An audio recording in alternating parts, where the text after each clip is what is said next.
Good morning and जय Hind students. Class 11th की activity video में आज हम लेकर आए हैं अर्थमेटिक मीन और ज्योमेट्रिक मीन। जैसा कि आप पढ़ चुके हैं, arithmetic mean is always greater then the geometric mean for any two numbers. ठीक है, इसी बात को मैं यहाँ पर एक्सपेरिमेंट या कह सकते हैं प्रैक्टिकल के थ्रू प्रूव करने वाला हूँ, जिसके लिए मुझे क्या चाहिए, कुछ कलर्स पेपर की स्ट्रिप्स और ग्लू मैंने पिन की प्लेस पे लिया हुआ है। वैसे तो हमें चाहिए था थंब पिन इस पेपर को होल्ड करने के लिए, पर यहाँ पर मैं इसको स्टिक कर ले रहा हूँ क्योंकि थंब पिन नहीं है, लॉकडाउन चल ही रहा है। ठीक है, सो स्टार्ट करते हैं। कैसे करेंगे इसको?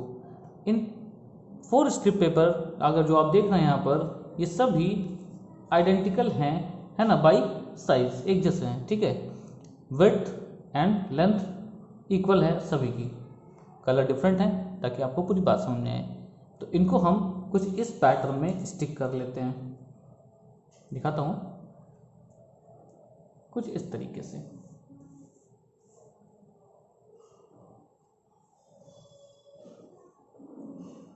ये कुछ ऐसे पैटर्न में हम इनको स्टिक कर लेते हैं। सो स्टिक करके आगे बढ़ते हैं। तो यहाँ पर हमारे 4 स्ट्रिप स्टिक हो चुके हैं, यानी पेस्ट हो चुके हैं। सो अब हम क्या देखने वाले हैं, जबकि ये दोनों यानी पेपर जितने भी हमारे पास यहाँ बने हुए हैं उनकी दोनों साइड्स आइडेंटिकल एक दूसरे से, यानी कि सभी स्ट्रिप्स के लिए अगर हम बात करें तो ये लेंथ अगर हम ए लेट कर लेते हैं और इसकी ब्रेथ कितनी, ब्रेथ इसकी है बी, तो सिमिलरली यहाँ की भी लेंथ हमारी हो जाएगी ए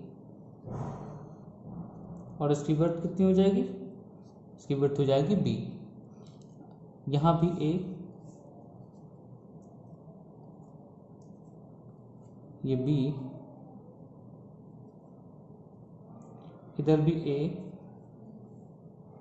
और ये बी। करेक्ट। तो ये सभी स्क्वायर जितने बन रहे हैं, स्क्वायर शेप, अगर मैं इसका तो ओवरऑल लेंथ देखूं तो वो क्या है, ए प्लस बी।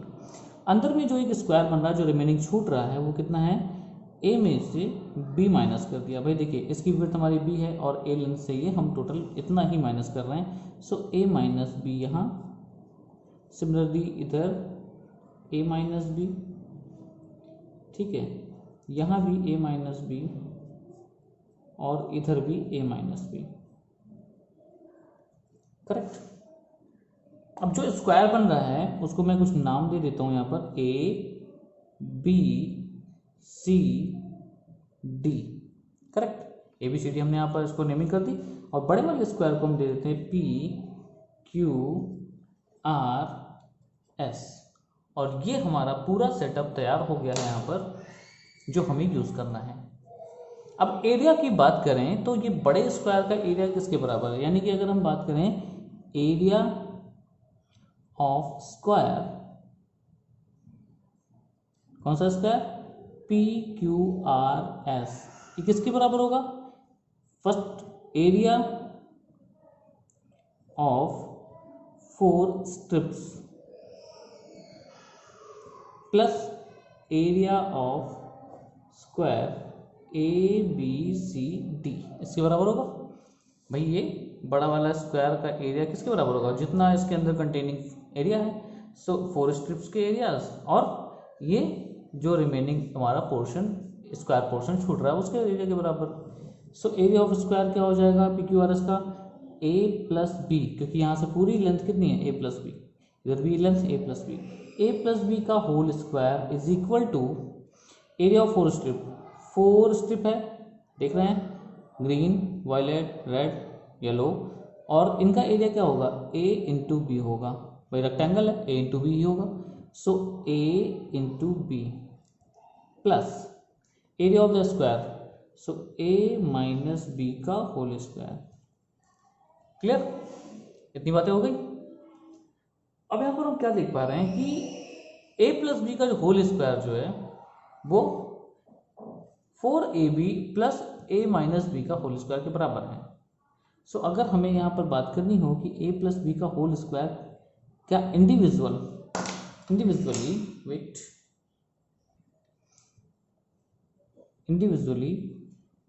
4ab से बड़ा है या नहीं, तो ये एरिया बड़ा ही है क्योंकि हमारा ये एरिया इस 4 times A B A into B को मिलाकर और इस अंदर वाले एरिया को मिलाकर था, तो जाहिर सी बात है ये बड़ा ही होगा।